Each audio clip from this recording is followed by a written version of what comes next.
Sí, buenos días. Bienvenidos a todos los participantes a esta videoconferencia el día de hoy.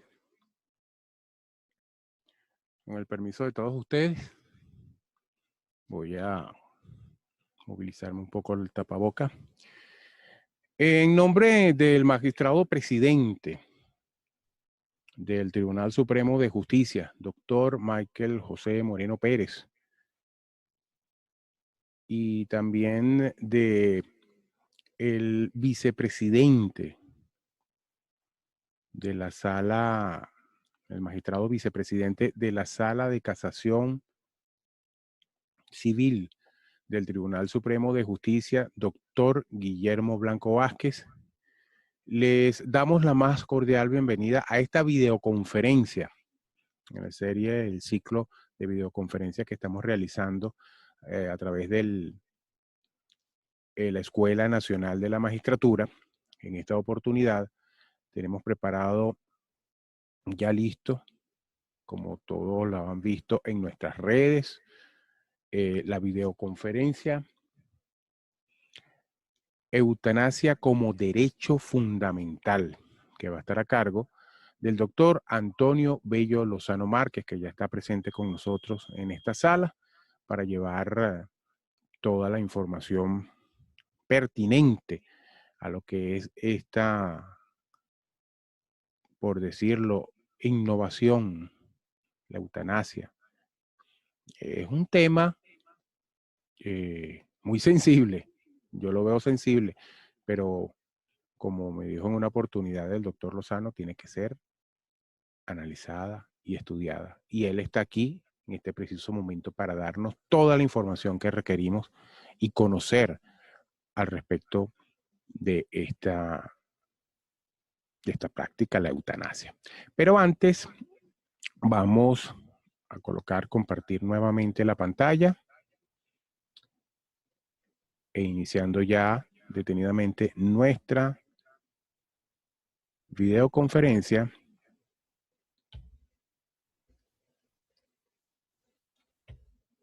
Conozcamos un poco a nuestro ponente, el doctor Antonio Bello Lozano Márquez. Es abogado egresado de la Universidad Santa María en el año 1980. Especialista en Derecho Civil y Mercantil del año 1995. Doctorado en el año 2005 en Ciencias Jurídicas, mención Derecho Procesal Civil. Experiencia académica. Desde el año 1982 hasta el año 1995 ha sido profesor de pregrado en la Facultad de Derecho de la Universidad Santa María, en las materias de Historia de las Fuentes Jurídicas, Derecho de Familia, Teoría General del Proceso, Derecho Procesal Civil Especial y Derecho Probatorio. Desde el año 1994 hasta el año 2017, ejerce como profesor de posgrado de la Universidad Santa María en las áreas de especialización y maestría, en las cátedras de Procedimiento Ordinario, Procedimientos Ejecutivos, Régimen de los Recursos, Derecho Probatorio. Profesor de doctorado en Derecho Constitucional, seminarios de Derecho Procesal Constitucional, Constitución, Tribunal Supremo de Justicia y Ley Orgánica del Tribunal Supremo de Justicia. En el año 2016, fue profesor contratado en la Escuela Nacional de Fiscales del Ministerio Público. Desde 1980 hasta el año 2017, labora en libre ejercicio como abogado socio y director del escritorio Bello Lozano Márquez, Sociedad Civil. Foros y ponencias. Foro Colegio de Abogados del Estado Nueva Esparta. Ponencia Sistemas Fundamentales para la Apreciación de las Pruebas en el Proceso Civil del año 2011. Primera jornada de Derecho Procesal Civil en el Estado Guárico, en memoria del doctor Humberto Cuenca. Ponencia Consideraciones sobre la acción popular de inconstitucionalidad. San Juan de los Morros, año 2012. Segunda Jornada Nacional de Protección Integral de Familia, promovida por la Fiscalía General de la República. Ponencia El amparo constitucional para la salvaguarda de los derechos de niños, niñas y adolescentes, en el año 2013. Foro, segunda discusión del proyecto de Código de Procedimiento Civil, Tribunal Supremo de Justicia. Ponencia, aspectos probatorios en el proyecto de reforma del Código de Procedimiento Civil.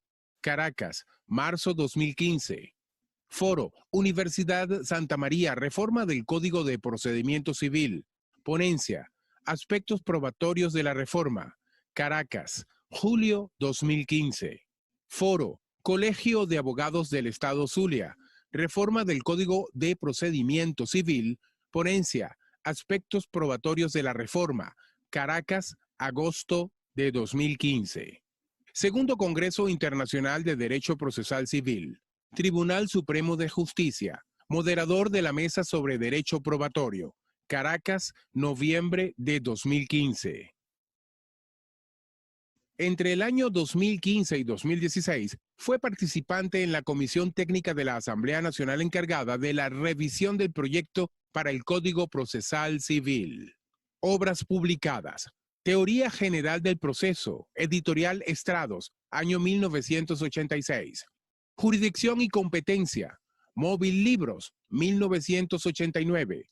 Lecciones de Derecho Procesal Constitucional, o Ediciones, 2013. Estudios sobre las acciones y el procedimiento civil ordinario, o Ediciones, 2016. Didáctica probatoria, o Ediciones, año 2017, por publicar.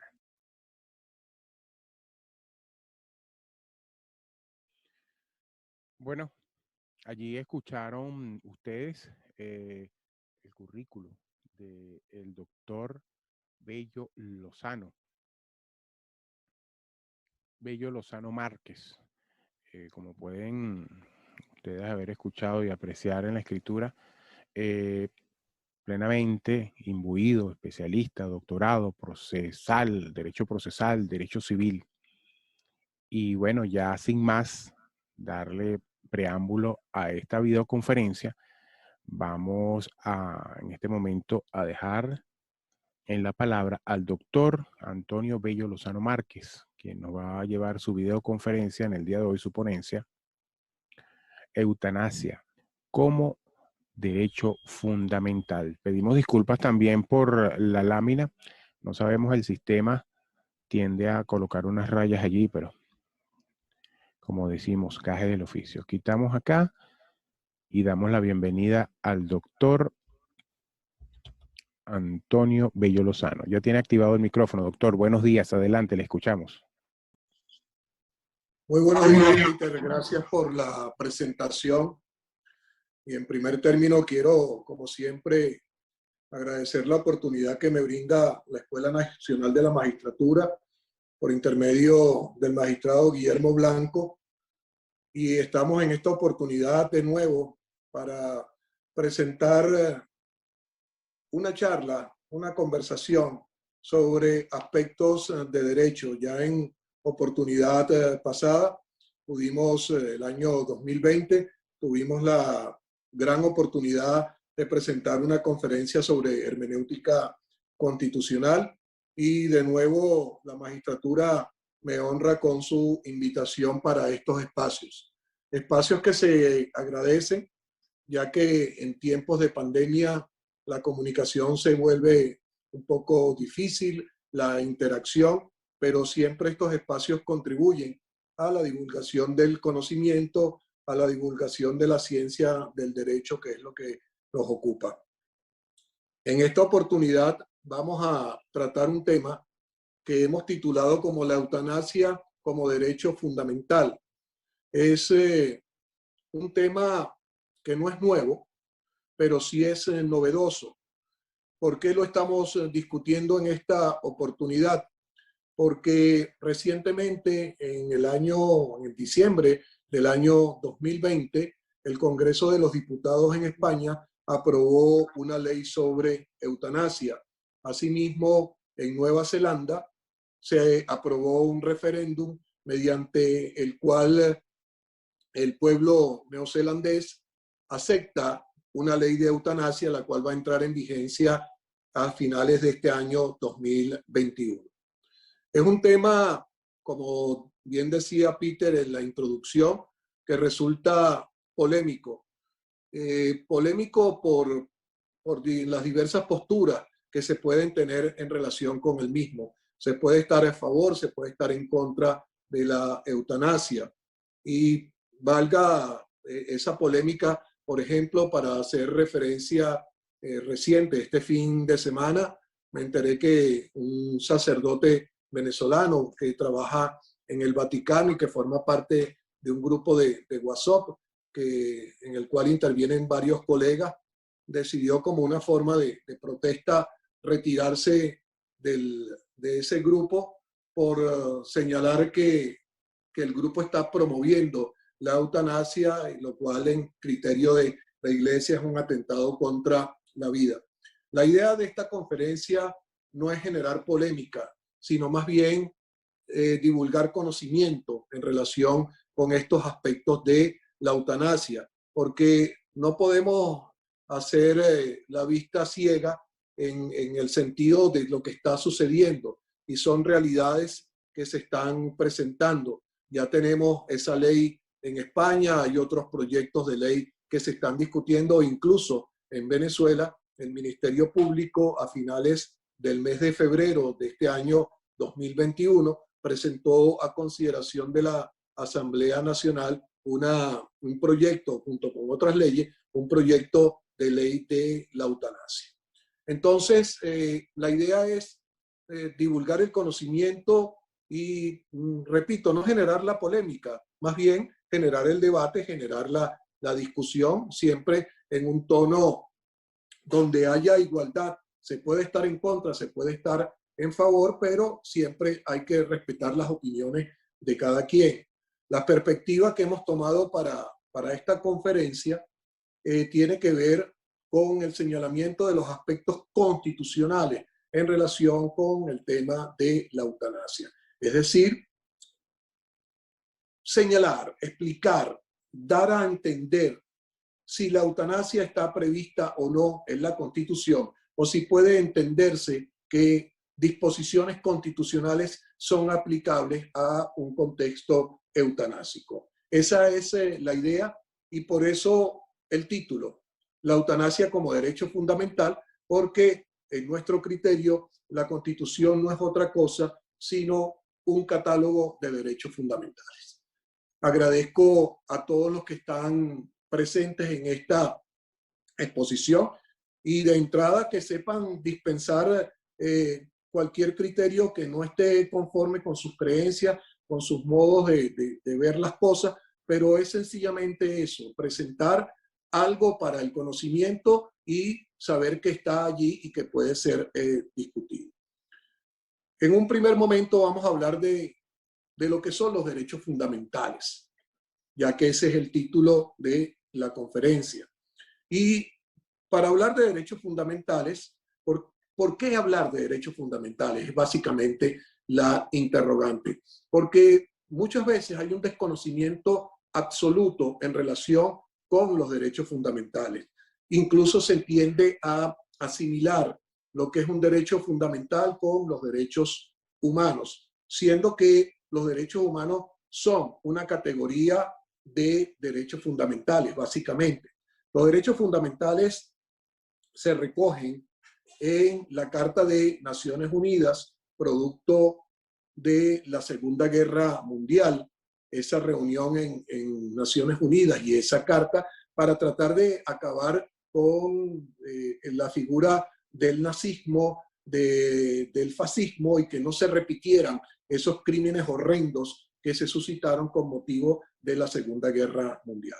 Después esos derechos se han ido acrecentando, se han ido desarrollando en el tiempo, y sencillamente se dice que los derechos fundamentales se prevén en la Carta de Naciones Unidas y que cuando se traducen en la Constitución de un país se transforman en derechos humanos.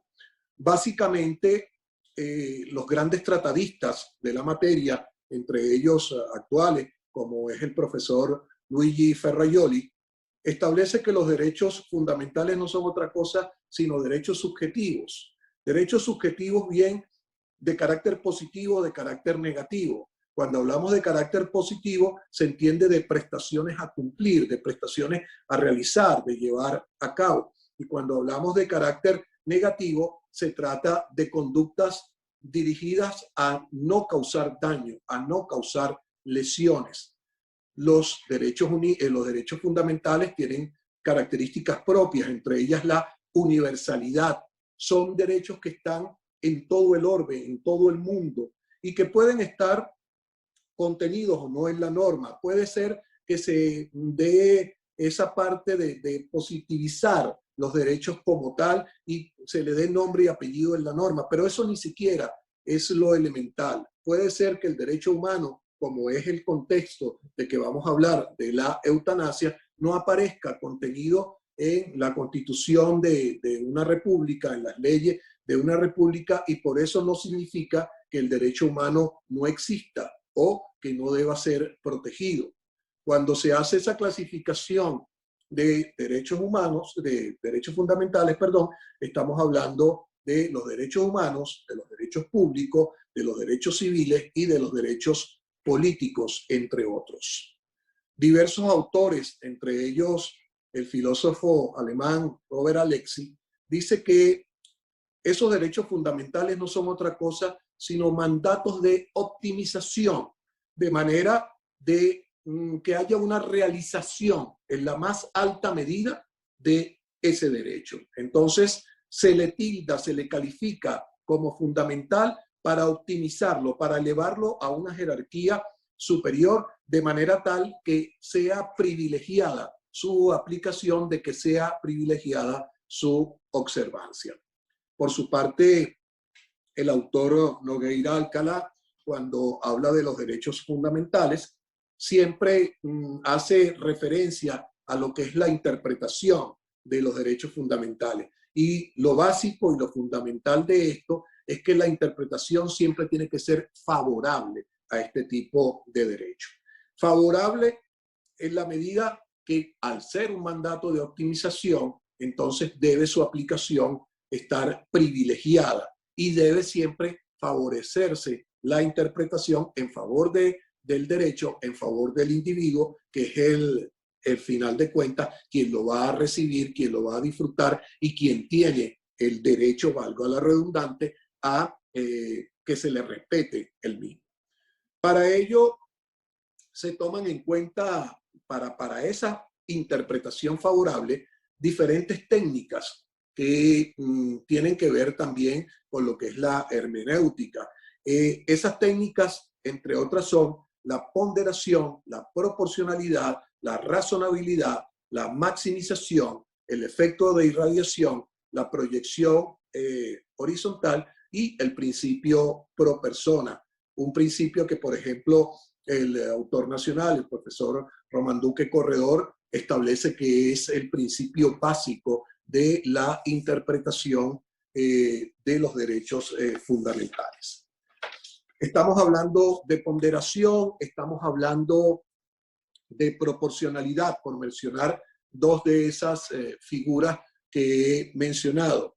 La ponderación no es otra cosa sino las prudentes soluciones.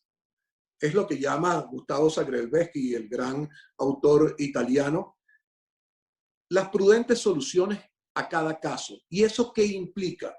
Implica observar esos derechos fundamentales bajo la visión del desarrollo en conjunto, es decir, en su globalidad, no un derecho en particular, sino un desarrollo como parte de un conjunto mayor. Y eso es fundamental para que su desarrollo, su aplicación sea óptima.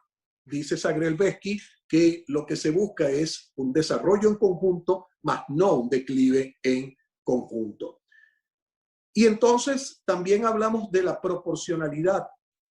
La proporcionalidad tiene que ver al momento de que al juez, a la persona que lo va a aplicar, le corresponda interpretar, establecer bajo ese concepto, bajo ese criterio de proporcionalidad, qué es lo que debe privilegiar, cuál es el sacrificio entre el derecho y la situación del sujeto. ¿Se privilegia el derecho o se privilegia el sujeto? Y por supuesto siempre la proporcionalidad debe tener en cuenta el respeto del contenido esencial, del contenido básico, del contenido fundamental de la norma.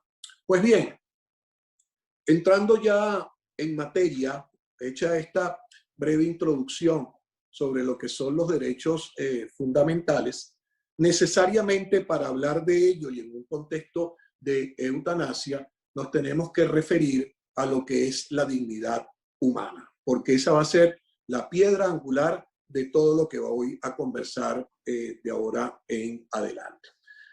La dignidad humana está prevista en la Constitución Nacional. El artículo 2 establece el valor democrático y social, el Estado democrático y social de derecho y de justicia, que tiene como valores superiores del ordenamiento a la persona y a la protección de los derechos humanos. Fíjense que allí no aparece la dignidad humana como tal, pero el artículo siguiente sí, el artículo 3 establece que es una función de Estado lo relativo a la dignidad humana, proteger la dignidad humana. Muchas veces cuando uno pregunta en las aulas de clase a los alumnos, ¿y qué es la dignidad humana?, uno observa con cierto temor, por decirlo de alguna manera, que ese elemento no se tiene claro, que no hay claridad en establecer lo que es la dignidad humana. Si no tenemos claro el concepto, mal podemos aplicarlo, mal podemos desarrollarlo. Entonces es un criterio básico, un criterio fundamental. Es más, muchas veces la discusión surge en relación a dónde debería estar ubicada la dignidad humana en el contexto constitucional. Si en el artículo 2 como un valor superior o si en el artículo 3 como una función de Estado. Bueno, está en el artículo 3, es una función de Estado y ya vamos a explicar qué significa esa función de Estado. Pero independientemente de que esté en el artículo 2 o que esté en el artículo 3, lo importante es que la Constitución la consagra. La Constitución establece que es una función del Estado la dignidad humana. ¿Le queremos dar el contexto de un valor superior? Vamos a dárselo. Y con eso no hay ningún problema. Ahora bien, ¿qué es la dignidad humana como tal? Ya lo acabamos de decir, es un fin de Estado, es una función de Estado, pero lo que es más importante, como lo señala la doctrina extranjera, básicamente la doctrina española, la dignidad humana cumple una función hermenéutica, es decir, una función de entendimiento de todo lo que es la normativa constitucional, todos los temas de la Constitución, todos los aspectos fundamentales de la Constitución giran en torno a la dignidad humana. Entonces es ese eje alrededor del cual se van a desarrollar esos postulados constitucionales. Entonces es básico observar lo que es la dignidad humana, entender lo que es la dignidad humana. Aparte de tener una función hermenéutica, también es un principio rector de los poderes públicos. Los poderes públicos tienen que ejercer sus funciones, tienen que ejercer su actividad en base a la dignidad humana. En tiempos como los actuales, en tiempos de pandemia, de crisis sanitaria, de vacunación, de afectación a la salud pública, ¿cuál es el criterio fundamental? La dignidad del individuo, la dignidad del paciente, la dignidad humana. Y en eso no es solamente el Ministerio del Poder Público para la Sanidad o para la Salud, sino todos los poderes públicos, el Poder Ejecutivo, el Poder Legislativo, el Poder Judicial, tienen que observar, tienen que ver que hay que respetar la dignidad humana, que el contexto de dignidad es fundamental para el desarrollo de su función. Puede ser que nos pregunten, y cuando hablamos de dignidad humana, ¿en qué sentido? En el sentido positivista, ¿cómo se ve? ¿Cómo se observa? ¿Cómo se ha de tener? Bueno, no es otra cosa sino la autonomía del individuo, la seguridad, la libertad, la igualdad y la protección. todos esos elementos, esos 5 elementos, son parte de las características de la dignidad humana. Entiéndase, repito, autonomía, seguridad, libertad, igualdad, protección. Hablábamos hace un momento que se trata de un fin de Estado. Y cuando la doctrina se refiere a un fin de Estado, lo que señala es que se denominan así para diferenciarlo de los ideológicos o del gobierno mismo, y que determinan la actividad legítima de los órganos estadales que actúan de conformidad con los valores superiores del sistema normativo constitucional. Las Naciones Unidas ha señalado que el Estado de Derecho y los derechos humanos son las 2 caras de un mismo principio, la libertad para vivir con dignidad. Entonces,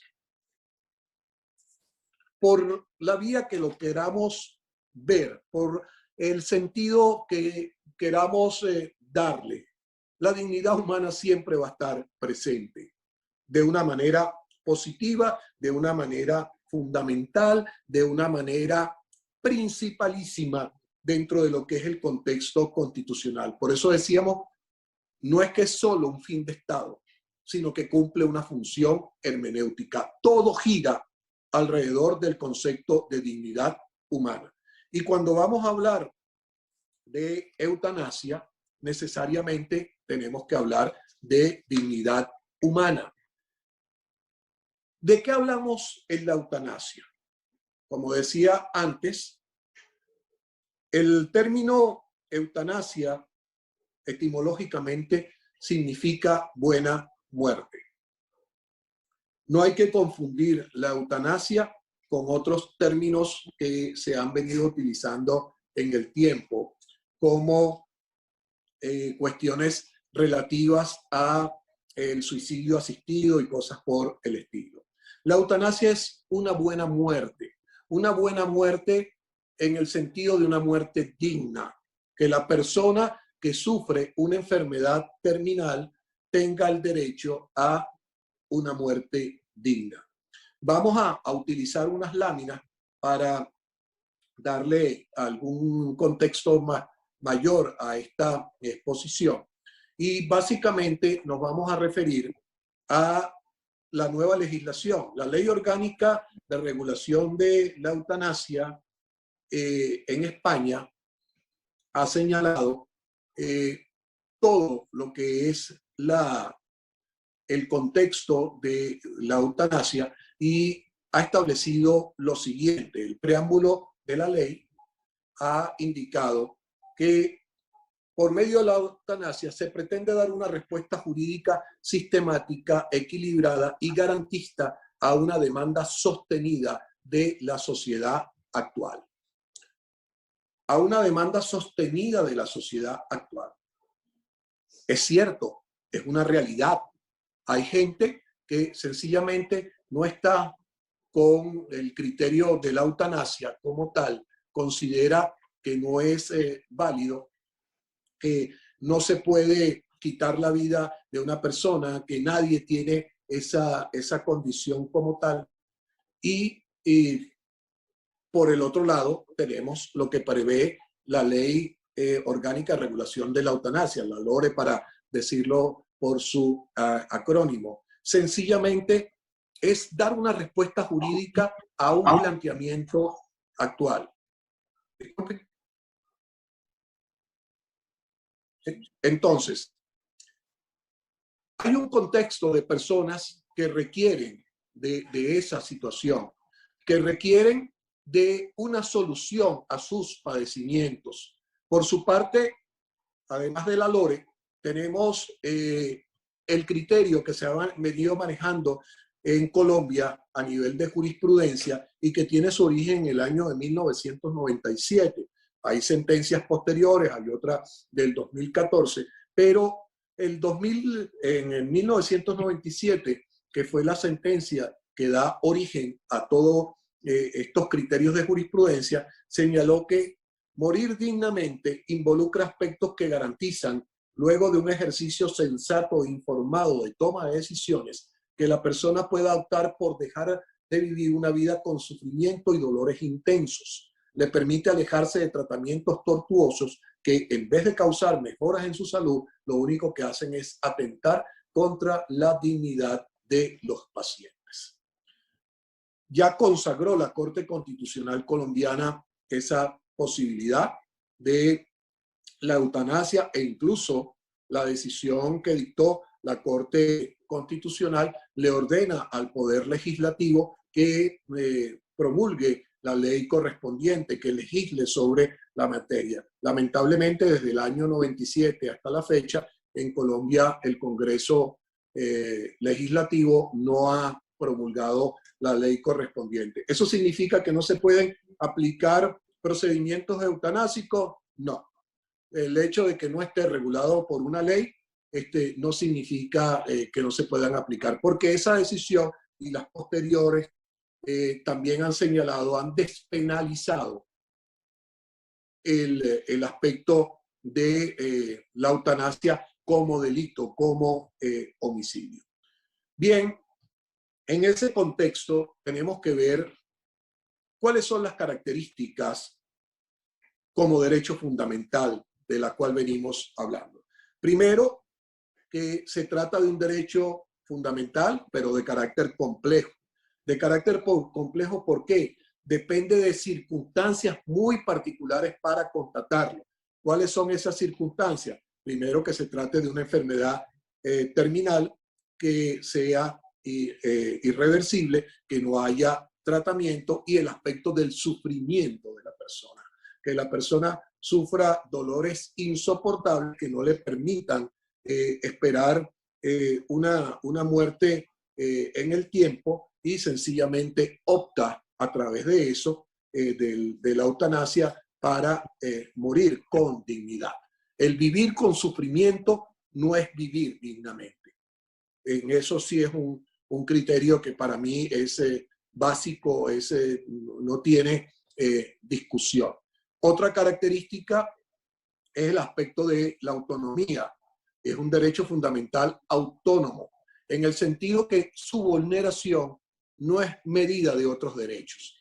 ¿En qué sentido? Porque muchas veces se discute, bueno, es que si se aprueba la eutanasia se estaría violentando el derecho a la vida, que está constitucionalmente protegido. No, son dos cosas completamente distintas. La cuestión de la vida es tener una vida digna, que se pueda vivir en condiciones aceptables de salud, de vivienda, de acceso a los servicios básicos, de acceso a los medios económicos suficientes para subsistir. Eso es una vida digna, pero no es para mí una vida digna tener sufrimiento, agonías, con todo lo que ello representa.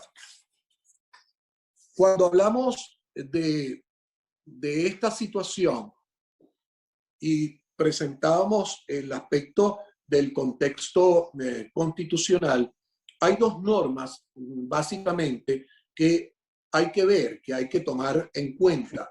Son el artículo 59 y el 61 de la Constitución. El artículo 59 establece que Venezuela es un Estado laico donde se respeta la libertad de religión y de culto, donde observamos en el contexto nacional que la preponderancia, el mayor número de personas siguen la fe cristiana, la fe católica, mejor dicho, y siendo que el catolicismo prohíbe las prácticas de eutanasia. Pues bien, el comentario a realizar, el comentario a formular no es otro, sino que el hecho de que exista una libertad de religión y de culto no significa que van a haber imposiciones. Por el hecho de que la mayoría sea católica y esté en contra o sigue los preceptos de la Iglesia Católica de prohibir de prácticas eutanásicas, no por ello han de afectarse a aquellos que no siguen esta religión. Hay que respetarla, hay que tomarla en cuenta, pero también hay que respetar las otras religiones e incluso aquellos que no profesan ningún tipo de fe.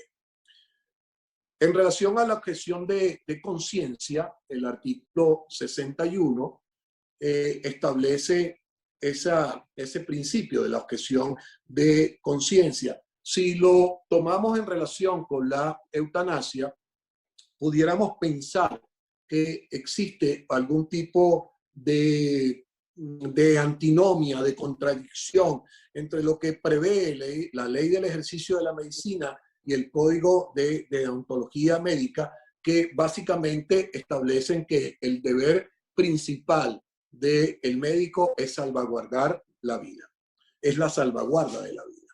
Ahora bien, el hecho de que exista esta objeción de conciencia significa que no se puede aplicar un contexto de eutanasia.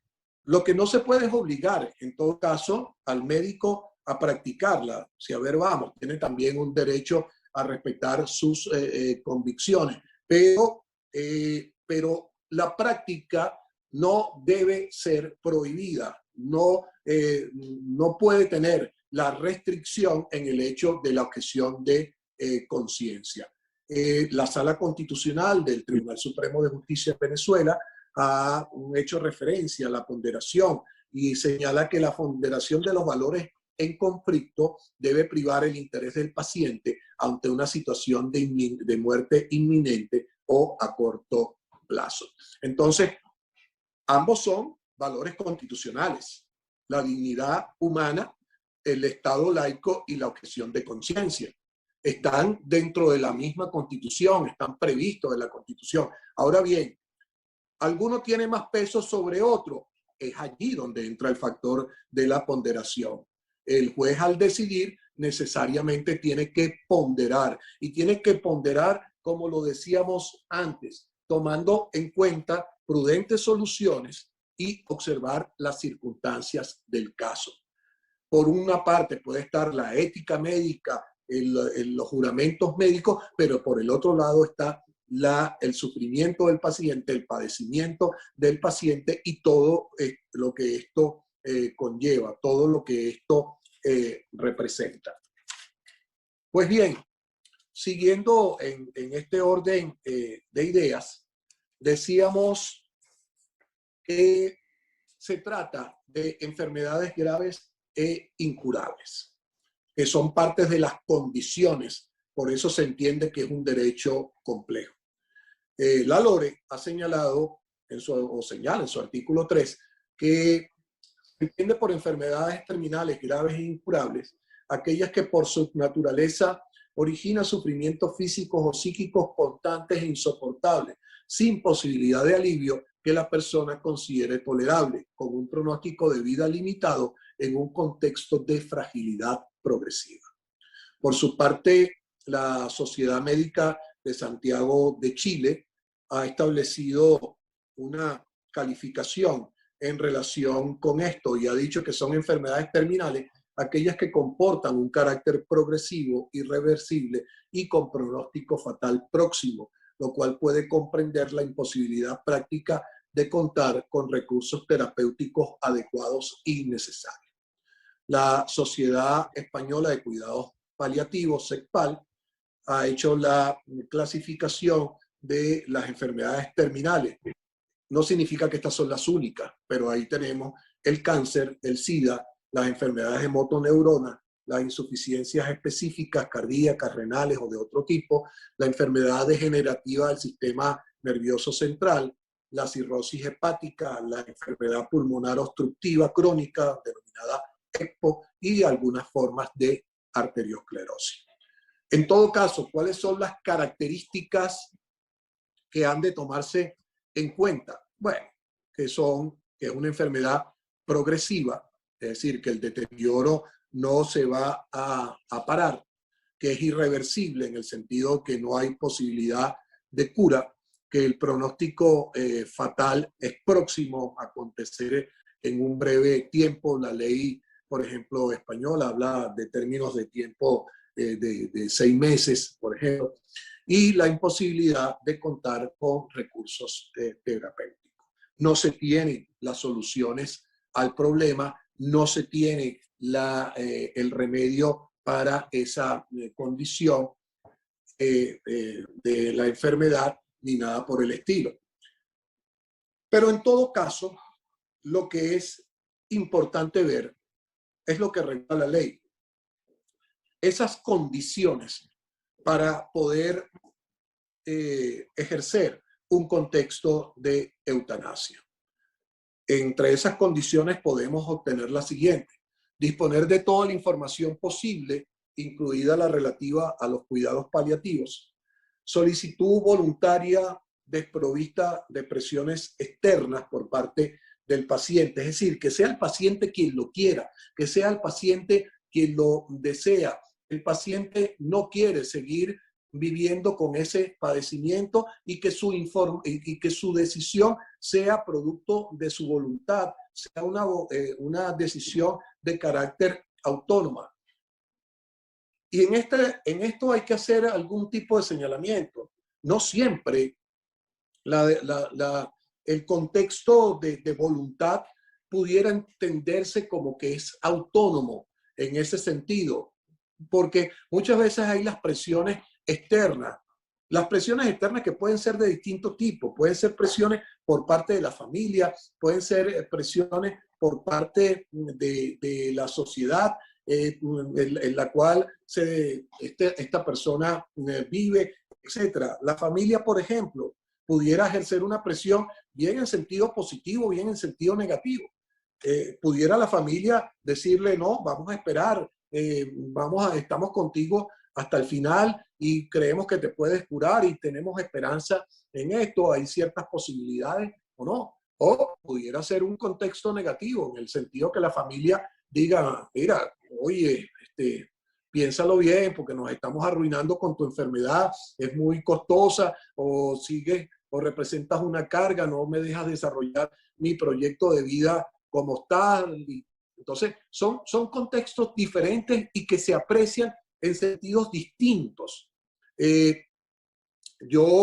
Esta conferencia que ya había sido pregrabada para su publicación por vía YouTube, yo hacía mención a dos películas, porque en materia de filmografía, el contexto de la eutanasia ha sido tratado muchísimo, ¿no? Y una de ellas tiene que ver con una película española que se llama Mar Adentro. En esa película, el protagonista queda cuadraplégico producto de un accidente de natación y su cuerpo sencillamente no funcionó más en el sentido muscular. Lo único que servía era su cerebro y sus funciones de inteligencia. Y la persona pasa 20 y tantos años en esa situación. Y él pide a los tribunales en España, y se lo niegan, que le apliquen un contexto de eutanasia, porque él decía que no podía vivir bajo esa forma y que todo el daño que le estaba causando a su familia, todo lo que eso generaba, ¿verdad? Entonces allí hay una decisión voluntaria dentro de un contexto de enfermedad. Pero, por ejemplo, si vemos otra película que tiene que ver con la vida del científico Stephen Hawking, a Stephen Hawking, que tenía una enfermedad degenerativa muscular, pronosticaban que su promedio de vida iba a ser superior a 2 a 4 años y sobrevivió 50 años. Y Stephen Hawking es uno de los grandes científicos de la era moderna, autor de la teoría de los agujeros negros, de los grandes físicos, astrofísicos actuales, y vivió padeciendo dolores. Lo quiso hacer así porque consideraba que su trabajo científico estaba por encima de otras cosas. Bueno, son voluntades. En el caso español no soportó, en el caso de Stephen Hawking sí soportó, pero en todo caso, entonces se tiene que es una voluntad libremente expresada. Se debe, entre esas condiciones, sufrir una enfermedad grave e incurable o un padecimiento crónico e imposibilitante certificado por un médico responsable. ese contexto puede variar de una ley a otra, en donde lo hay en países como Holanda, como Bélgica, en algunos estados de la Unión Americana que permiten la eutanasia. Algunos hablan del médico responsable, otros hablan de junta médica.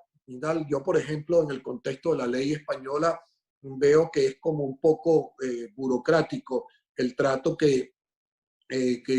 o el procedimiento que se está instaurando allí en esa ley. Pero en todo caso, lo importante es que eso no sea un criterio de una persona unilateral, sino que exista una razón científica que pueda decirlo, que pueda señalarlo. La otra condición es prestar consentimiento informado y previo.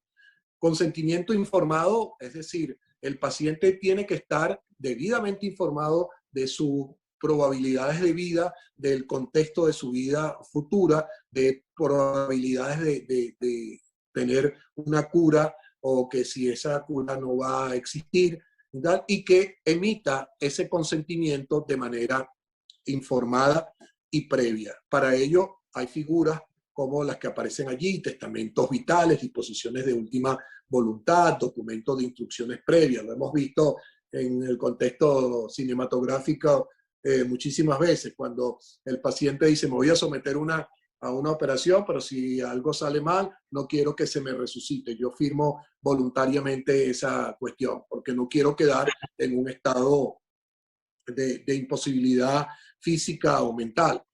Todos, la generalidad de las personas, hemos pasado ya por estas situaciones, o todos hemos tenido personas que de una forma u otra de nuestro entorno familiar, de amistades o cercanos, han pasado por situaciones como esta. El punto es, hay que estar informado, hay que conocer los pros y los contras y las posibilidades. ¿Por qué? Porque decíamos antes, la presión del grupo familiar, positiva o negativa, pero eso también juega un contexto. A veces los médicos dicen: no, pero es que yo debo salvaguardar la vida a lo que sea, pero ¿a qué costo? Por ejemplo, una persona que se dedica a la docencia y que la docencia es su medio de vida, que ha ejercido la docencia durante 30, 40, 50 años y que hace de la docencia su forma de ser, que necesita hablar, que necesita expresarse, y de repente le dice: te vas a someter a una operación quirúrgica cerebral donde no hay posibilidades no hay certeza de que vayas a quedar bien. Tal vez quedes con la mitad del cuerpo paralizado, tal vez pierdas el sentido de la palabra, tal vez vas a tener dolores insufribles en esto. Entonces, ¿cuál es el contexto de eso? Voy a vivir, si ya soy una persona mayor, bajo ese contexto, bajo esa carga, sin tener los medios económicos. Una persona que le dicen: bueno, pero hay la posibilidad de un trasplante de riñón. Ajá, ¿en dónde? ¿Cuándo? ¿Cómo? ¿Cuál es el costo de eso? Nadie que no haya pasado por eso no entiende lo que es el contexto, por ejemplo, de un tratamiento de diálisis, de todo lo que sufre y todo lo que padece un paciente que semanalmente tiene que someterse a una diálisis 3 o 4 veces, y cómo disminuye su calidad de vida en esa situación. Entonces, si la persona, incluso a eso, está en una situación país de que no hay medicamentos para la diálisis, de que no, o que vive en zonas remotas que le cuesta hacer ese tratamiento, no hay que pensar, no hay que tener en cuenta el contexto eugenésico. Yo creo que por lo menos es discutible la situación. Decía hace un momento, al empezar la conversación, que un padre venezolano manifestó su rechazo a esta cuestión. Yo, de repente, quien me esté escuchando en esta conversación, pudiera pensar que que no creo en Dios, no creo en la religión, por el contrario, soy una persona profundamente religiosa. Creo en Dios y en la Virgen con fe y con devoción. Me encomiendo todos los días a la Virgen de la Chiquinquirá, mi patrona, la venero, la tengo en cuenta. Pero también creo que la persona tiene un derecho a vivir dignamente, un derecho a vivir sin sufrimiento. No creo que la doctrina cristiana de una u otra forma piense que el dolor es una situación que es algo que hay que soportar porque Dios así lo quiso, porque Dios así lo consideró. No lo creo. Creo, y pueden haber divergencias, diferencias en cuanto a la fe religiosa y a ciertos dogmas que maneja la iglesia. Por eso es cuestión de verla en ese contexto, ¿no? Ahora bien, como interrogantes de esta conversación, ¿qué podemos tener en cuenta? Básicamente, se puede considerar la posibilidad de discutir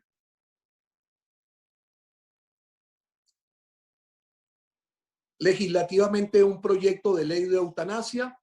Sí, y de hecho, ya en el mes de febrero de este año, a finales del mes de febrero, el Ministerio Público presentó a consideración de la Asamblea Nacional un proyecto que denominó Ley para optar voluntariamente a una muerte digna en caso de personas que presentan enfermedades terminales o de extremo dolor permanente. Un título bastante largo y complicado de asimilar. Yo creo que se puede reducir, pero ya está allí, ya está allí para consideración de la Asamblea Nacional en su momento.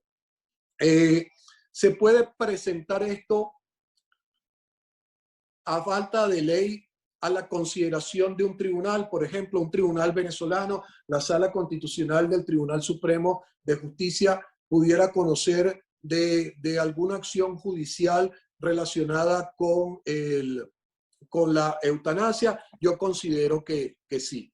Por ejemplo, tenemos la posibilidad de un amparo constitucional donde alguien solicite a la Sala Constitucional se pronuncie, como lo hizo la Corte Constitucional colombiana en su momento, del derecho a escoger un procedimiento de eutanasia para morir dignamente, a través, repito, de una acción de amparo constitucional. La Sala podrá aceptarla, podrá rechazarla, lo que estoy planteando es que pudiera discutirse. E incluso se puede dar la posibilidad de presentar un recurso de interpretación constitucional en base a lo que es la figura de la dignidad humana y en base a otras normas del Código de la Constitución Nacional de la República, como es el artículo 22 de la progresión de los derechos fundamentales, a falta de ley reglamentaria. Es decir,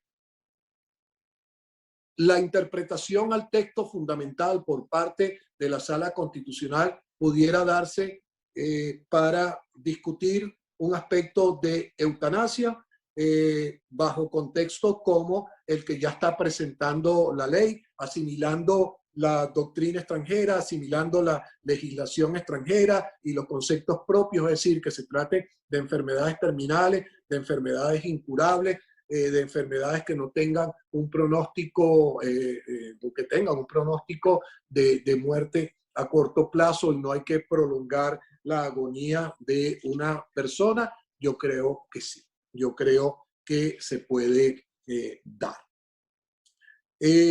Por supuesto, toda discusión genera puntos de vista de un lado y de otro.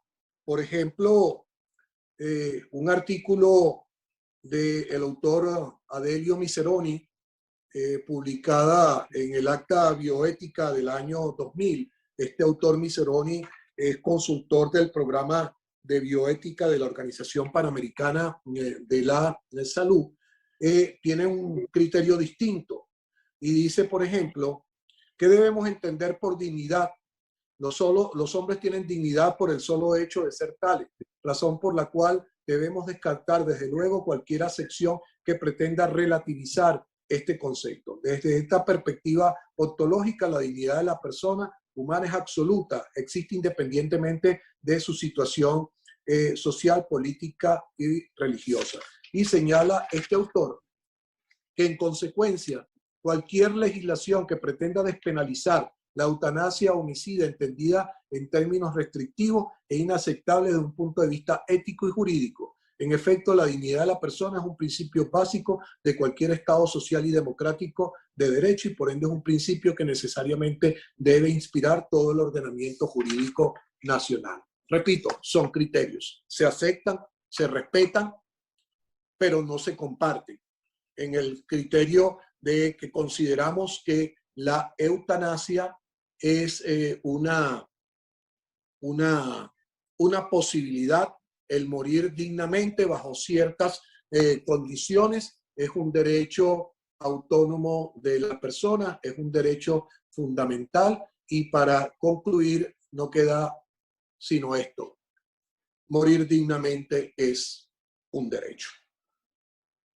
Esta exposición está contenida y me aprovecho la oportunidad y pido las excusas por anticipado de promocionar uno de mis últimos trabajos que se trata de ensayos de derecho constitucional y derecho parlamentario. En este libro, en la parte de derecho constitucional, trabajamos el tema de la eutanasia y trabajamos el tema de los derechos fundamentales, entre otros ensayos. Cualquier información que requieran del libro, ahí tienen la página www.ediciones.com y pueden obtener cualquier información que tengan al respecto. Bien, con esto termino esta exposición. Quedo pendiente de cualquier comentario, cualquier pregunta que a bien tengan realizar. Gracias por su atención de antemano.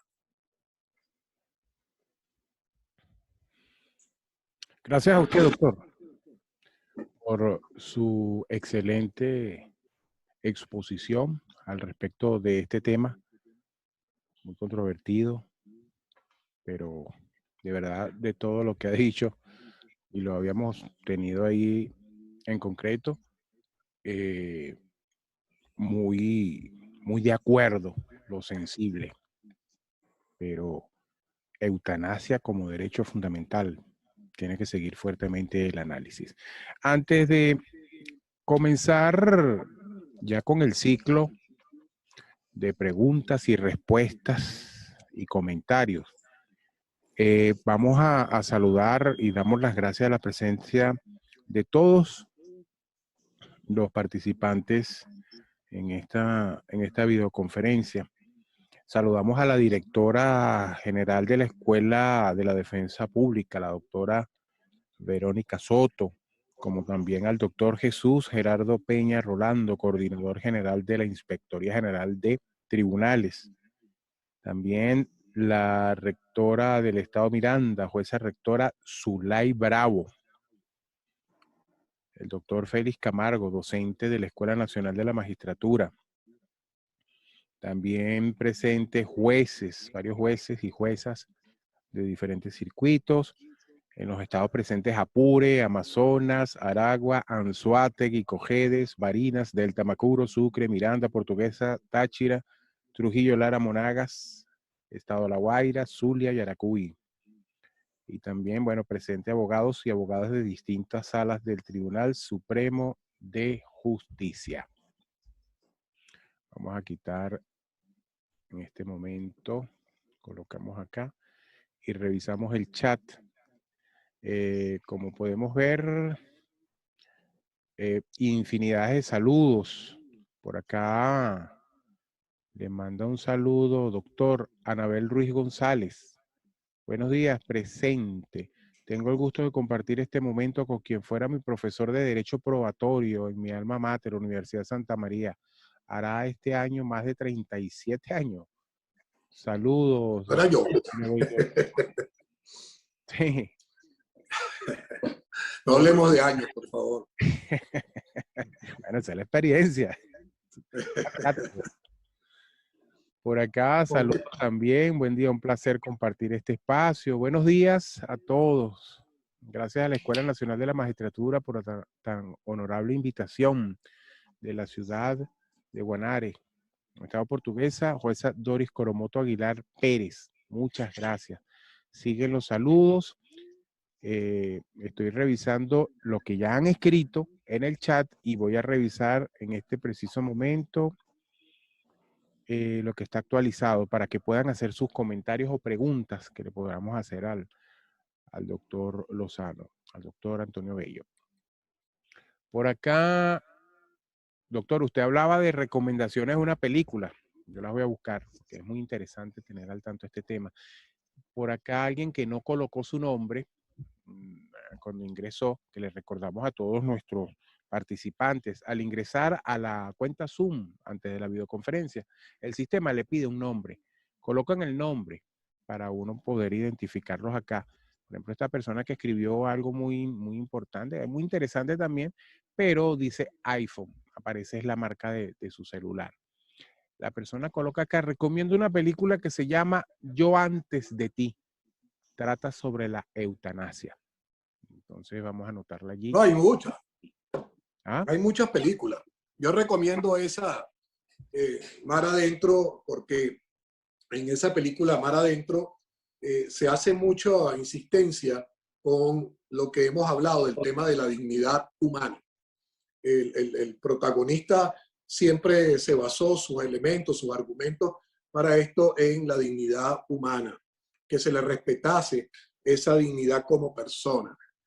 Y es interesante e incluso esa expresión que utilizamos ahí en la conclusión viene de allí, que morir dignamente es un derecho. Ese es el mensaje final de la película. Morir dignamente es un derecho. Es un derecho. Es fuerte y es bella esa frase. O sea, sí, sí, no. Si tuvimos el derecho de vivir bien, también tenemos el derecho de vivir o morir dignamente. Ok, doctora, además de esa recomendación, por acá alguien escribe, la doctora Ana María Fariñas Morales. ¿Qué pasaría si el paciente está en coma y no puede tomar la decisión?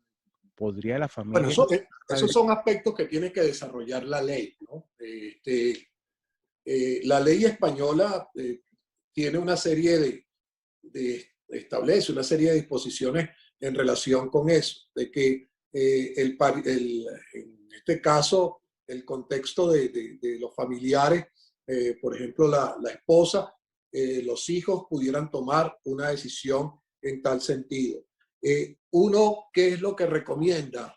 Bueno, vamos a hacer uso de los llamados testamentos vitales.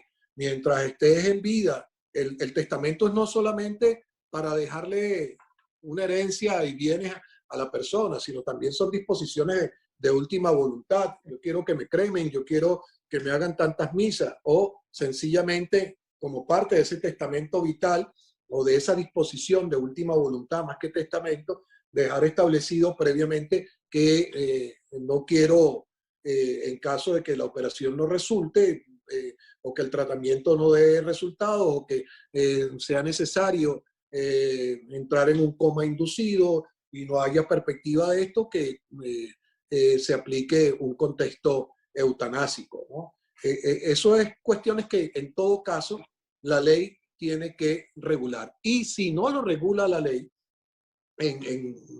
como el contexto de la ley venezolana, que no existe todavía, pero que es una decisión, yo creo que los tribunales pudieran tomar la decisión bajo un criterio estrictamente científico, es decir, con el conocimiento científico aportado y con la voluntad expresada de que esta situación no puede continuar, tal. Porque fíjense algo, y me da pie la pregunta para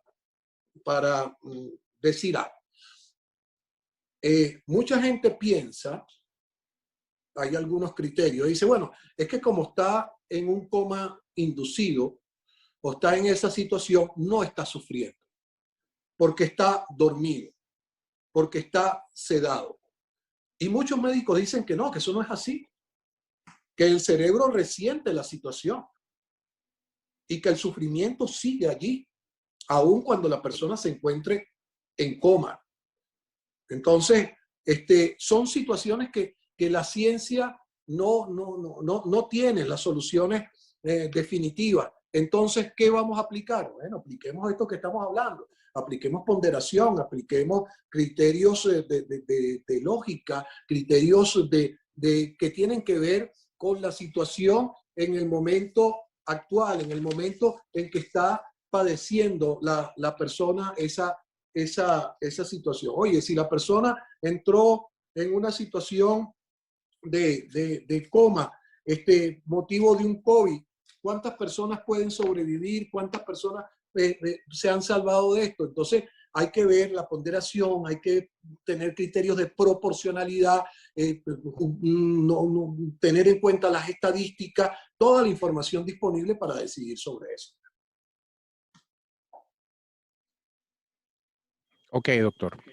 Fíjate, seguimos revisando acá el chat, que también nuestra compañera, la licenciada Lourdes Taguaripano, ella nos deja un mensaje acá, por eso le recordamos a todos nuestros participantes que revisen el chat, ya que allí hay mensajes importantes. Por ejemplo, acá se los recordamos. Buenos días, estimados participantes, bienvenidas a nuestra videoconferencia del día de hoy, Eutanasia como Derecho Fundamental.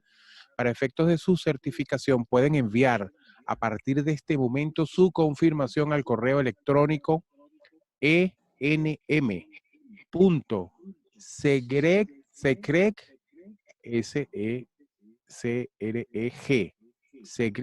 secreg@gmail.com. Por su seguridad les recomendamos no compartir datos personales en este chat. Gracias a todos y todas, honramos su presencia. También escribe acá la doctora Damaris Mujica reiterando esta información, que manden sus datos al correo enm.secreg@gmail.com. Gracias a todos. También escriben por acá, comparto su criterio, doctor. Muchas veces, como familiares de pacientes terminales, somos egoístas y nos aferramos a mantenerlos con vida, sin considerar su dignidad y sufrimiento.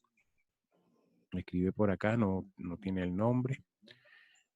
También, cuando se trata de pacientes con enfermedades terminales que están conectados a aparatos médicos y el sufrimiento crónico, sus familiares deciden desconectarlos para que muera en paz. Allí la polémica sería porque ya sería una muerte inducida, no natural o espontánea, dice por acá el doctor José. Perdón, no te entendí la pregunta, Peter. ¿Qué me decía? Ya, que estoy bajando un poquito.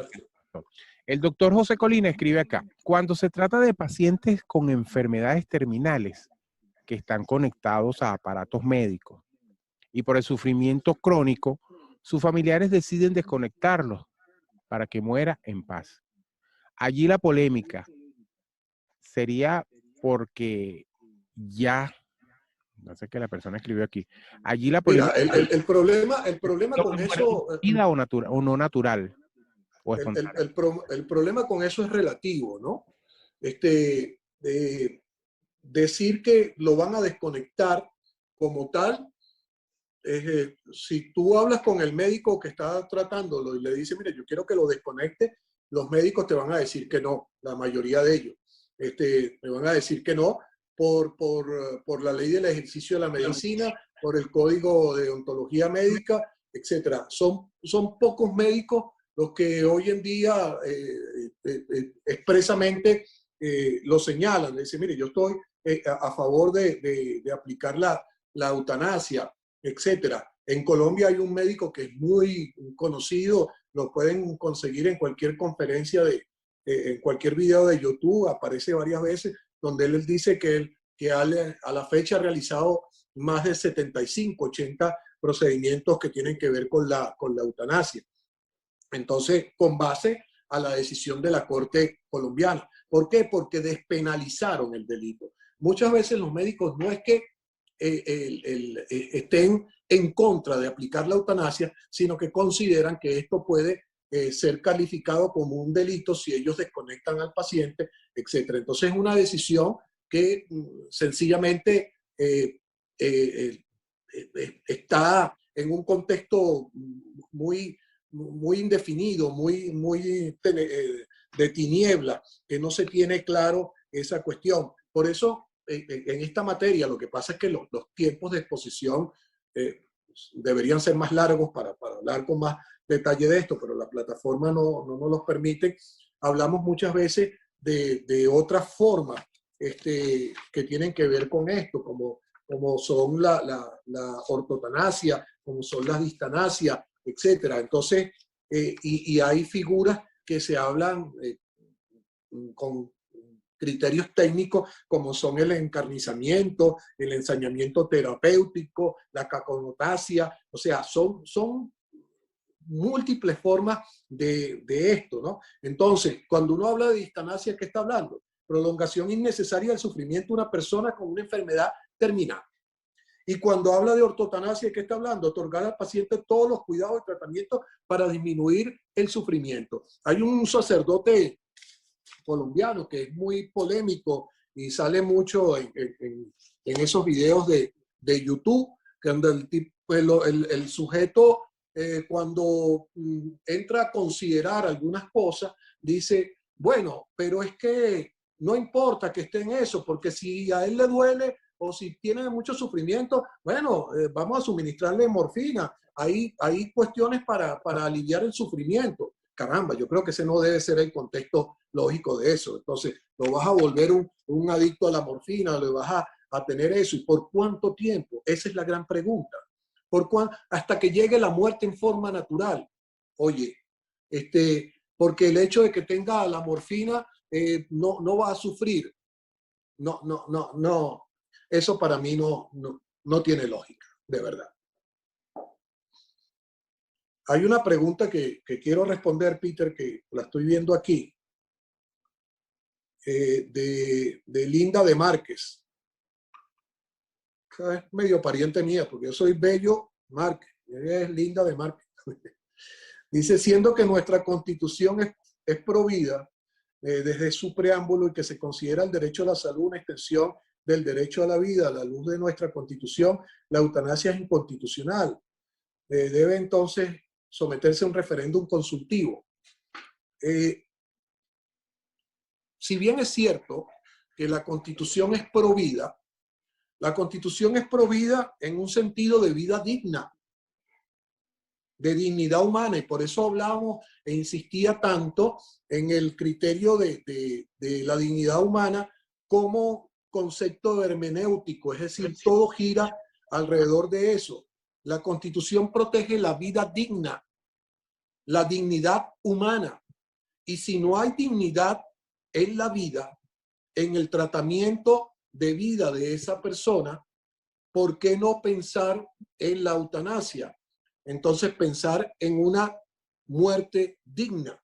Entonces, esos son los parámetros. Yo no creo que sea inconstitucional.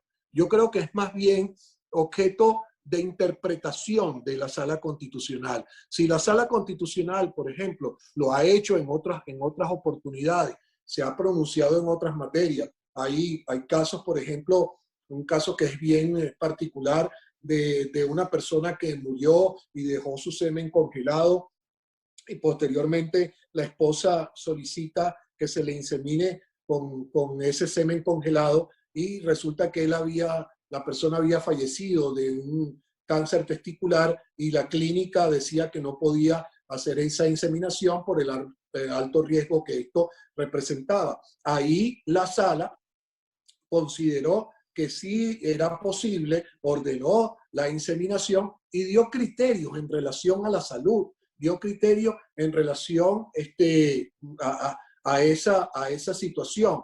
Entonces, así como se pronunció en aquel momento sobre eso, así como se ha pronunciado la sala en otros aspectos relacionados con la vida, y leíamos una decisión de la sala en la disertación, yo creo que por vía, la vía lógica sería plantear cualquier persona con legitimidad para ello, y todos los ciudadanos lo tendríamos en todo caso, plantearon por vía de un recurso de interpretación la posibilidad de considerar procedimientos de eutanasia en Venezuela bajo condiciones específicas, porque como lo decíamos, un derecho, si bien autónomo, también es complejo. No es que cualquier persona va a pedir que se le dé muerte por cualquier situación. No. En contextos como lo que hemos analizado, como los que analizó la Corte Constitucional Colombiana, como los que ha tenido en cuenta la Ley Orgánica de Regulación de la Eutanasia en España, como los que existen en otros países del mundo en ese sentido. Justamente lo que estamos señalando no es que y que no es cuestión de criterios, sino cuestión de definiciones.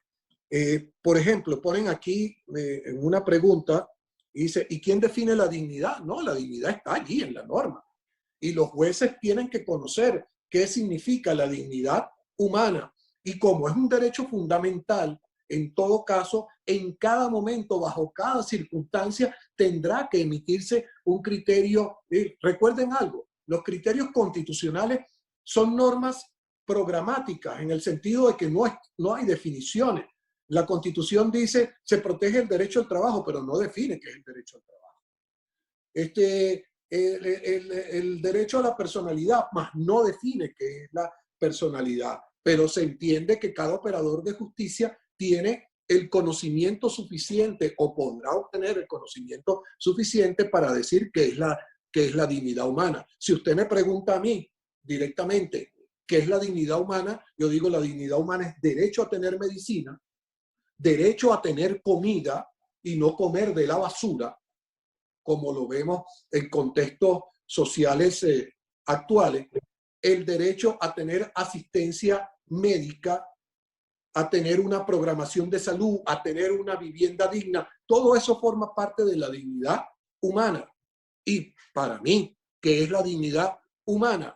Entre otras cosas, el morir dignamente, el derecho a no padecer, el derecho a no sufrir de manera intolerable, de manera ante una situación que no tiene, o sea, contexto, que no tiene definiciones, salidas, soluciones. No hay cura para esa enfermedad. Entonces, si no hay cura para esa enfermedad, ¿qué vamos a esperar? 10 años más de padecimiento, de sufrimiento. Stephen Hawking duró 40 años más, 50 años más, sufriendo lo indecible, porque así lo reseña su biografía. Pero tenía una misión de vida distinta, pero no todos somos Stephen Hawking, definitivamente.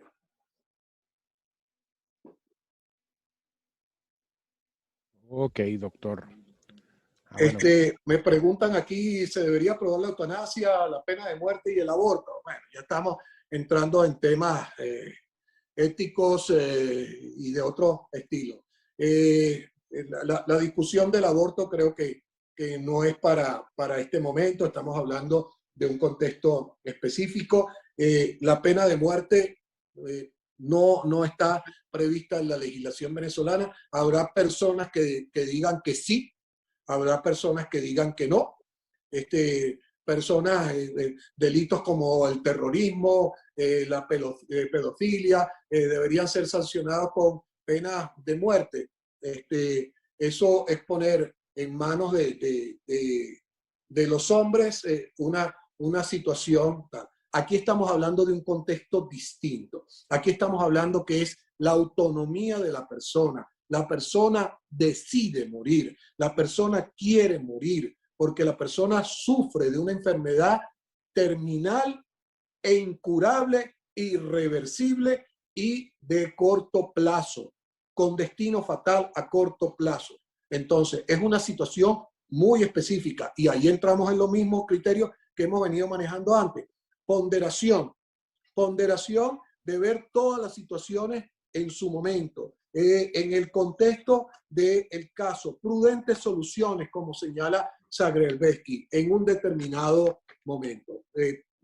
Me disculpa quien hizo la pregunta, pero tengo mis criterios muy particulares en cuanto al aborto, en cuanto a la pena de muerte, pero no creo prudente discutirlo en este momento. Creo más bien nos estamos centrando en el tema de la eutanasia y eso es lo que quiero dejar sentado. Gracias, doctor. Bueno, usted estuvo revisando acá parte de lo que escriben nuestros participantes.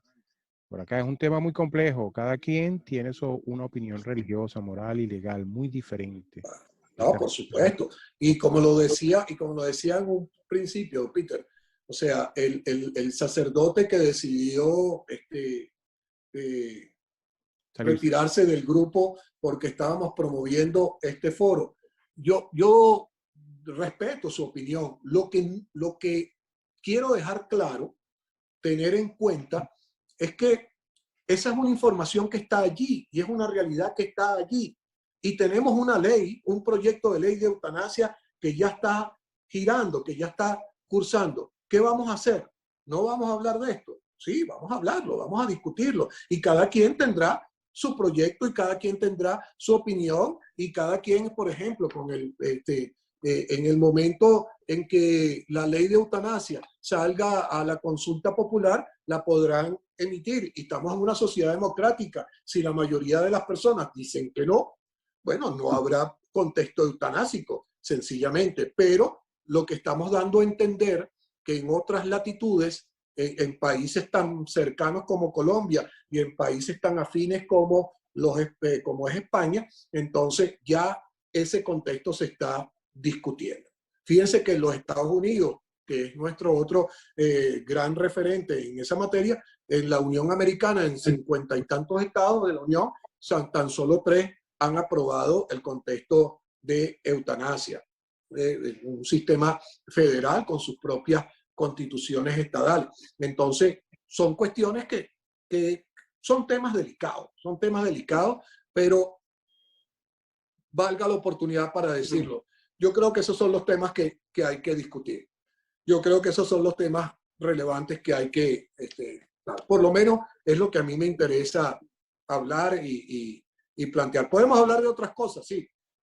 Queremos hablar de procesal civil, que es mi área también de desarrollo de experiencia, y queremos hablar de pruebas, vamos a hablarlo cuando quieran. No hay problema, pero hoy, en este momento, en base a esa situación novedosa de la ley española y a los criterios que están, me pareció que era interesante por lo menos discutir el tema. Es más, si la polémica surge, si la discusión surge, yo creo que la finalidad de la conferencia se logró. Es eso, que cada quien opine y que cada quien manifieste. Alguien pregunta, derecho a la vida y eutanasia, ¿acortar la vida o acortar la muerte? No es acortar la vida, es llegar a la conclusión a que se va a tener lugar, porque la vida en esas condiciones, en mi criterio, Antonio Bello Lozano Márquez, sencillamente no es vida. Y entonces, ¿y si el destino final es la muerte? Bueno, si para allá vamos, bueno, vamos a tratar de llegar de la manera menos dolorosa posible y de la manera menos traumática posible. Bueno, doctor, usted sigue revisando allí. Aquí, mira, siguen saliendo más comentarios. Derecho a la vida y eutanasia. Bueno, lo de acortar la vida o la muerte. También por acá, lo legal no siempre es ético, ni lo ético es moral. En un supuesto, aquí mire, en un supuesto negado que se apruebe la eutanasia, eso significaría que se aplicaría gratuito, en el sistema público. Entonces, los que no... No sé. Hay que ver qué dice la ley al final. Pues esto lo escribe la doctora Linda de Márquez. No sé. O sea, el proyecto lamentablemente no lo tengo a disposición, lo he buscado, no lo... Lo que pasa es que el proyecto salió una vez que este ensayo ya estaba escrito. Y entonces he tratado de obtener el proyecto, pero no lo he tenido a disposición. Pero me imagino que no, que no es a nivel público nada más, sino que a nivel privado, la práctica privada, los médicos podrán llevar a cabo procedimientos de eutanasia. Sí, en el supuesto que la ley se apruebe. Pero ya es un ejercicio adivinatorio porque no tengo el material en la mano. Este tema trae infinidad de interrogantes. Cuando un paciente solicita de manera voluntaria, de forma verbal o escrito, ¿eso debe ser legalizado? Me imagino que esta interrogante es una persona redacte como una especie de documento y lo deja. Sí, por eso es que hablamos de testamentos vitales, hablamos de autorizaciones. Lo lógico es eso, o sea, el día de mañana, que eso debe constar con un acta notariada, etcétera. Bueno, sería lo ideal. Allí no hay, debe haber ¿cómo se llama? Un dictamen médico de que establezca que la persona está actuando en cabal ejercicio de sus facultades mentales también. Todos esos son requisitos que se van a tener que dar para tener el conocimiento informado, debidamente acreditado. Yo digo, cualquier cosa que hablemos no es sino meras opiniones. Por ejemplo, la ley española salió en el mes de diciembre del Congreso de los Diputados. En el mes de enero, febrero, fue aprobada por la Cámara del Senado y ya partidos políticos en España manifestaron que van a acudir ante la Corte Constitucional en España para impugnar la ley. Ese es su criterio, eso es válido y habrá que esperar. El punto es que el mundo sigue girando, el mundo sigue desarrollándose y el derecho es parte del mundo y el derecho tiene que desarrollarse. No estoy diciendo con esto que la ley de eutanasia debe aprobarse. Es mi criterio. Decir que estoy de acuerdo con procedimientos eutanásicos. No sé qué pueda decir la ley. En su momento se discutirá, en su momento se tratarán de aportar los criterios que se tenga, pero es una idea que tiene que ver con cuestiones que están aconteciendo, pues, y sencillamente darlas a conocer. Yo estoy plenamente seguro que mucha gente de los que están escuchando que amablemente están escuchando esta conferencia, no tenían mayor noción sobre la eutanasia, no tenían mayor noción sobre aspectos de la jurisprudencia colombiana, sobre estas cuestiones de la calificación de enfermedades terminales, cosas por el estilo. Y bueno, con esto lo que tratamos es contribuir, sembrar algo, dar una información muy particular. Entonces, claro, en el contexto lógico que debería hacerse el día de mañana, quien preguntaba sobre la ley de eutanasia, bueno, se tendrán que formular los foros donde esté los médicos, donde esté los representantes de los pacientes, donde esté la iglesia, donde esté el colegio o los representantes de los colegios de abogados, etcétera, para discutir y cada quien aportar sus ideas. Eso es lo lógico. En una sociedad desarrollada y que se hagan los procesos de consulta, así como se ha presentado o se deben presentar las consultas para un código de procedimiento civil y que la gente se manifieste. Bueno, también presentarlas aquí. Lo que sí es interesante es que la sociedad participe, porque muchas veces tenemos la comodidad de no hacer las cosas. Ah, que hay una ley de tal cosa, nos quejamos de la ley después de que salió, pero decimos, bueno, pero si la ley estaba ahí, ¿por qué no se preocupó de esto? ¿Por qué este colegio de abogados? ¿Por qué esta universidad no dio su opinión? ¿Por qué no se manifestó a favor o en contra? ¿Por qué la sociedad médica? ¿Por qué esto? O sea, es una sociedad y todos los integrantes de la sociedad deberían participar, no solamente los representantes acreditados en la Asamblea Nacional. Que el día de mañana que van a decir, bueno, que la Asamblea está controlada por esto y salió de aquí la ley. Bueno, pero hay medios de expresarse, de impugnar, de hacerse ver, de hacerse notar en algún momento. Yo creo que eso es lo importante. Bueno, sí, gracias, doctor. Bueno, ya. Me das un previo, quería agradecer porque mencionaste hace un momento allí, Peter, que estaba presente la doctora de la Defensa Pública y el doctor Rolando de la Inspectoría General de Tribunales. Agradezco su presencia al doctor Rolando también porque en una oportunidad escuché una de sus conferencias y se refirió a mi persona en términos muy elogiosos. Muchísimas gracias por estar pendiente de uno y por sus conceptos hacia mi persona. Muchas gracias. Gracias a usted también, doctor. Fíjese, ya casi finalizando, diferentes opiniones que se Y yo dan. apenas estaba empezando. Bueno, pues. Que yo apenas estaba empezando. Podemos seguir.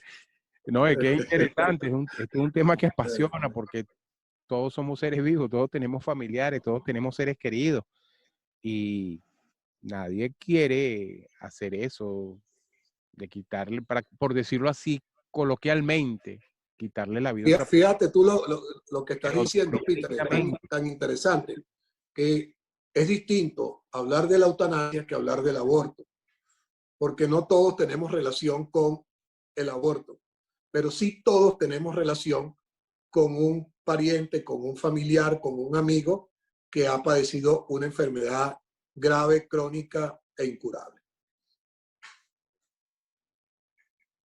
Mira, acá la doctora Eucre Centeno, vicepresidenta del MOSEF Venezuela, escribe por acá: buenas tardes para todos y todas. Saluda Eucari Centeno, vicepresidenta del MOSEF Venezuela, Movimiento Cristiano Evangélico por Venezuela. Es importante destacar que es un proyecto de ley del cual se hará debate sobre el tema.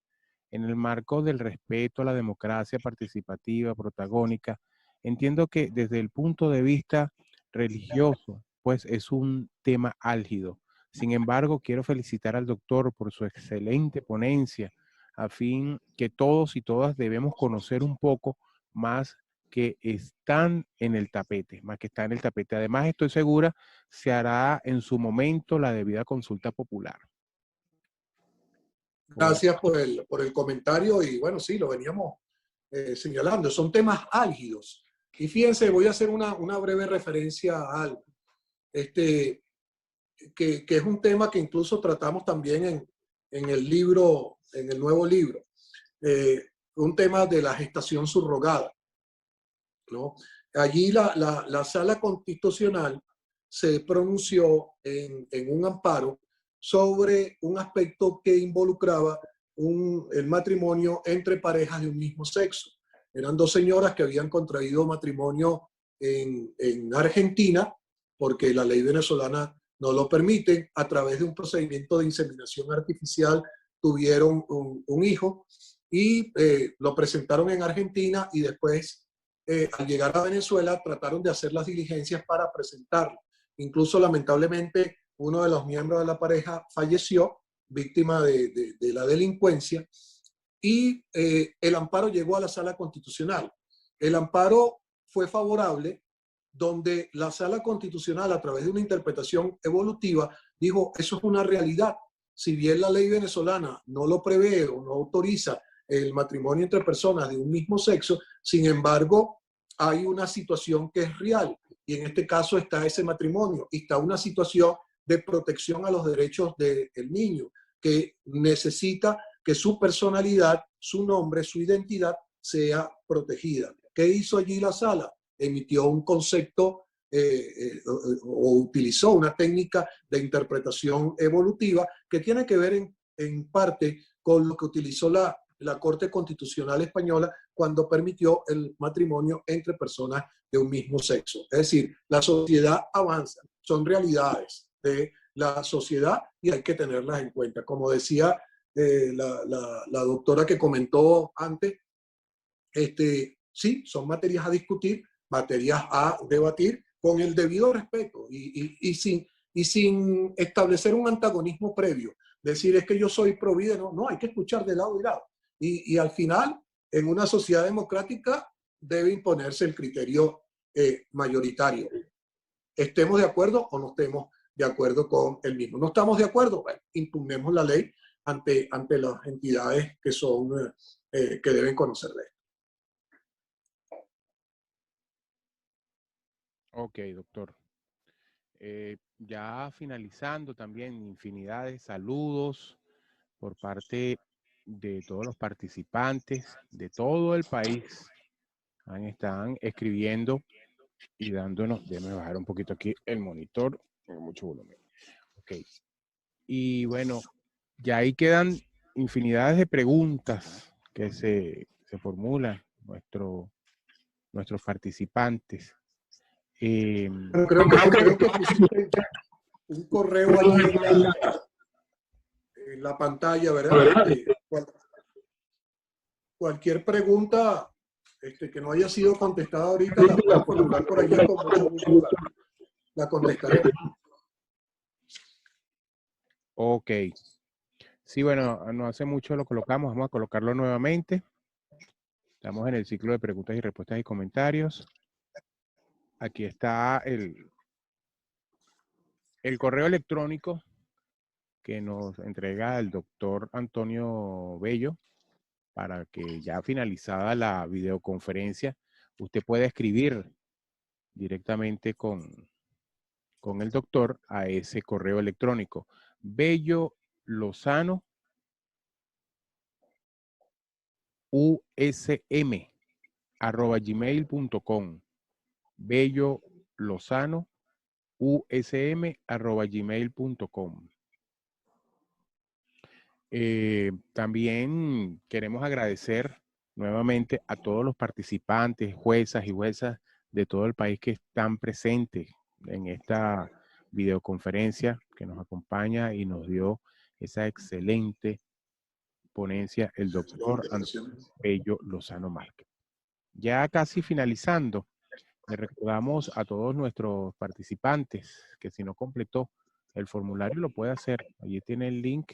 Simplemente lo que hace es copiarlo en el explorador de internet y coloca esos datos. O puede enviarlo también por el correo electrónico que les entregara a la doctora Damaris Mujica e igual la licenciada Lourdes.